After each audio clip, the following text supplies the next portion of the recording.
নমস্কার আপনাদের সকলকে। আজকে যে বিষয়টা নিয়ে আমি ভিডিওটা তৈরি করছি, কালকে একজনের কথা বলার আগে আমি একটা কথা বলি। কোনো পার্টিকে শিক্ষিত মূর্খ কোনো মেম্বার অফ পার্লামেন্ট পাঠানো উচিত নয়। যদি ভদ্র এবং কম শিক্ষিত থাকে, যারা রাজনীতি সম্বন্ধে জ্ঞান থাকে, তাদেরকে পার্লামেন্টে পাঠানো উচিত।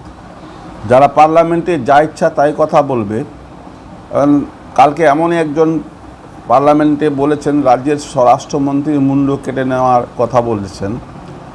এই ধরনের কোনো লোককে পার্লামেন্টে পাঠানো কখনোই উচিত নয়। বিএসএফের বর্ডার নিয়ে তিনি বলেছেন, তিনি পশ্চিমবাংলার লোক। ওনাকে আমি একটা চ্যালেঞ্জ করব যে আপনি পশ্চিমবাংলার যে বাংলাদেশের সীমানাটা আছে, আপনার কাছে অর্থ আছে, সব আছে, আপনি পশ্চিমবঙ্গের বাংলার সীমাটা একবার ঘুরে আসুন, তবেই বলতে পারবেন যে বিএসএফের দ্বারা বিএসএফ কেন সমস্ত অনুপ্রবেশকারীকে আটকাতে পারছে না। তো যদি বিএসএফ বিপদ মানে ধরুন ডেঞ্জারাস এরিয়া আছে যেখানে দিয়ে কি প্রবেশ করে যাচ্ছে, তাহলে আপনাদের কি কর্তব্য আছে?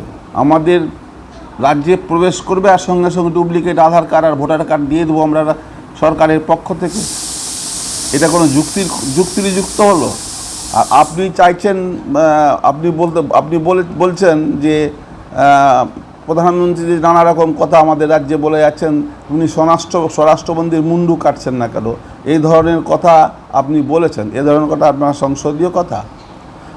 আপনি একটা মেম্বার অফ পার্লামেন্ট, আপনার এই ধরনের কথা বলা স্বভাব হয়?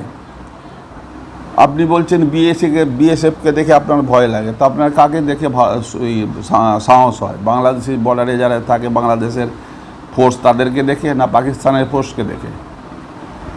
আপনার কথা আমি তো শুনেছি আপনি নাকি খুব শিক্ষিত, আপনি আমেরিকা, বিদেশ নানা রকম উচ্চ দপ্তরে কাজ করেছেন, তো আপনার তো অভিজ্ঞতা অনেক, আপনার কথা বলার বাচনভঙ্গি খুব ভালো, ইংলিশে এক্সপার্ট আছেন আপনি, কিন্তু এই ধরনের কথা বলা আপনার শোভা খায়? বলুন।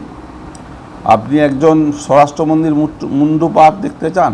এটাকে আপনার মুখ থেকে বেরোলো কীভাবে? যাক, আমি আপনার পার্টিকে বলবো এইরকম মেম্বারকে না পাঠানোই উচিত। আমার ভিডিও যদি সকলের ভালো লাগে, লাইক, শেয়ার, সাবস্ক্রাইব করবেন। নমস্কার।